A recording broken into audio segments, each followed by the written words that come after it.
How's it going, everyone? This is the George here, and today I'm going to be starting a new review series for a new movie that's coming out from a certain franchise that I have a love hate thing with, and that is the Transformer franchise.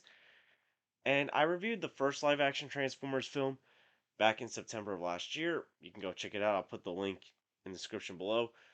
But I want to review the rest of the Transformer movies. I know Rise of the Beast doesn't come out until June, but with a lot of movies coming out and a lot of review series I want to do, I might as well get a head start on this new review series. And instead of starting with Revenge of the Fallen, since I reviewed the first film, I'm going to go start with the 1986 film, the first Transformer movie to ever come out in theaters. This is based off the original 1980s Transformers series. This was the bridge, you would say, between seasons 2 and 3 of the 1980s cartoon. This was directed by Nelson Shin, and the plot of this film is basically this takes place 20 something years after the events of season 2. The Decepticons have taken over Cybertron, and the Autobots are trying to find a way to get it back, but the Decepticons invade Autobot City on Earth. And while all this is happening, the monster planet Unicron, voiced by Orson Welles in what was his last role, is heading to Cybertron to devour a bunch of moons and planets. So, my thoughts on the Transformers in general, not Transformer movies, just Transformers in general, is I grew up on Transformers. I grew up on the Unicron trilogy, believe it or not. That was like the Transformer anime trilogy of Transformers Armada, Cybertron, and Energon. And I found the Transformers 80 series online, and I got hooked on it right away. I very much enjoyed it. I very much enjoyed hearing the voices of Peter Cullen and Frank Welker as Optimus Prime and Megatron. But I also didn't know there was an animated movie. I found it out in this book that I bought before the 2007 Transformers film. It was like a book magazine kind of thing with Transformers. And it said there was actually a movie that came out in the 1980s. I had no idea that Transformers had this big history way before the Unicron trilogy. But I was a kid back then. But I discovered the movie. I found it online. It was around the time that YouTube let the 1980s Transformers cartoon online. That's how I discovered the Transformers 80s show, and that's how I found the movie. And for the most part, I love the movie. I enjoy this movie. But this is also a film where if you're not a Transformers film fan, sorry, you may or may not like this film. You may not care about this film. Because this is obviously for fans of Transformers. There's a lot of Transformer action. There's only a couple of human characters. It's animated, it's not live action. So you can't say it doesn't stand out like the animated films do with their special effects. Although I would say compared to other 1980s films, this is very dark. Like right in the first 20 minutes of the film, characters from the first two seasons are getting killed. Like right away, Megatron and Decepticons kill off season one favorite characters like Ironhide and Ratchet. Optimus Prime even dies, and that was a big thing of controversy back in the day. Apparently, like kids were leaving the theater crying about Optimus Prime getting killed, and it got to a point where, spoiler if you haven't even seen season three of the Transformers, Optimus Prime eventually came back. But yeah, even Optimus Prime got killed off. Other Autobots got killed off screen or never showed up again. Even Decepticons, some Decepticon characters got killed off. Starscream had probably the most hilarious death in the film because he had it coming.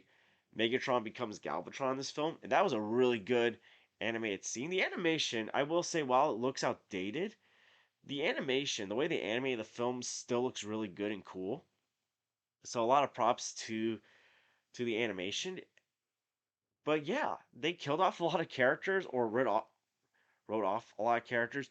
Some characters they had no choice but to like no longer have continue because their voice actors either passed away or refused to continue. For example, Casey Kasem, who was the voice of Cliffjumper, and Cliffjumper was one of the few season one characters that survived this film, did not return because he had an issue with how the show was portraying people of Arab descent or Middle East descent. But yeah, like a lot of characters were written off for so many reasons. And I think a huge part of that also was due to the fact that Transformers, they sell toys. Like this was a movie made to sell toys, and they needed to get new Transformers toys. So kill off some of the old characters and put in some new characters. And look, I'll be honest, I get it. Fans of the 80s cartoon that grew up around that time may not like some of those characters or didn't like those characters at the time. I never mind those characters. I like Hot Rod, I like Cup, I like Ultra Magnus. I thought they added some really cool characters.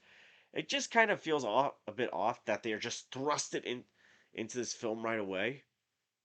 Like we really don't get a chance to get to know them or see them like interact with some of our old characters in a way that could be a passing of the torch.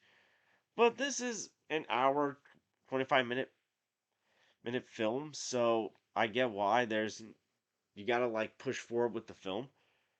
And obviously, this is a Transformers film that feels influenced by Star Wars. Like you can see a lot of Star Wars influence. They have a couple of swords that look like lightsabers. They go on their space adventure, like they go to different planets, which I thought found to be pretty cool. It's a fun film. It's definitely a dark film because the way some of these characters are also killed off, especially Unicron. Unicron right away establishes himself as this really intimidating threat. He eats a planet, he kills the people, the robots on that planet. Also, like the fact that he got Orson Welles to voice Unicron, and I can tell he apparently he wasn't that thrilled to be voicing the character. He even like made like a joke before his death, or kind of said like I voiced a giant toy or something. But he did a very good job voicing him. You also have Leonard Nimoy, who's known for playing Spock on Star Trek, voicing Galvatron, and he did a great job voicing Galvatron. You have Judd Nelson voicing Hot Rod. He did a great job voicing Hot Rod. The voice acting was really good in this film. Even like some of the voice actors from the first two seasons, who obviously are not professional actors, they may not be household names. Peter Cullen and Frank Welker, they still did a very good job of voicing Optimus and Megatron. The fight scenes are very cool. I thought the action was fun. Like if you're someone that has kind of soured on Michael Bay's films because there's not that much Transformers and they focus too much on the human characters, this is definitely a Transformer film for you. And it's not like kitty friendly. Like these Transformer deaths are horrible. There's a couple swear words in this film. Like they really went dark with this, and especially because if the first two seasons of the 80s Transformer cartoon compared to other Transformers series that came out afterwards was pretty lighthearted. And I can also, it's easy to tell if you are a fan of those first two seasons of Transformers, particularly season two. It's easy to tell that they were making this film probably at a certain point where season two didn't have certain characters because season two was a big season and like the characters from season two that appeared in this film were introduced like the first half of season two. But like the new characters that were introduced in the second half were not in this film. But yet they do appear in season three, so it's not like they got killed off like off screen or anything like that. Vince DiCola does the soundtrack, and I love the soundtrack. I love some of the song choices that they have. Stan Bush's "The Touch" and "Dare" are two of the best songs in this film. I love that song, "The Touch." And yeah, Vince DiCola, I had no idea about this because I watched this film before I ever saw Rocky 4. He also did the soundtrack for Rocky 4, and it's like at one point when I watched Rocky 4, I was like, this sounds like the Transformers movie. And I looked it up and it was like, oh wow, he did the soundtrack for that film as well. Um again, I don't want to nitpick this film because I know this was made for the fans of the Transformers and I like the animation. For a show that's known for having animation errors, there were a couple that I noticed.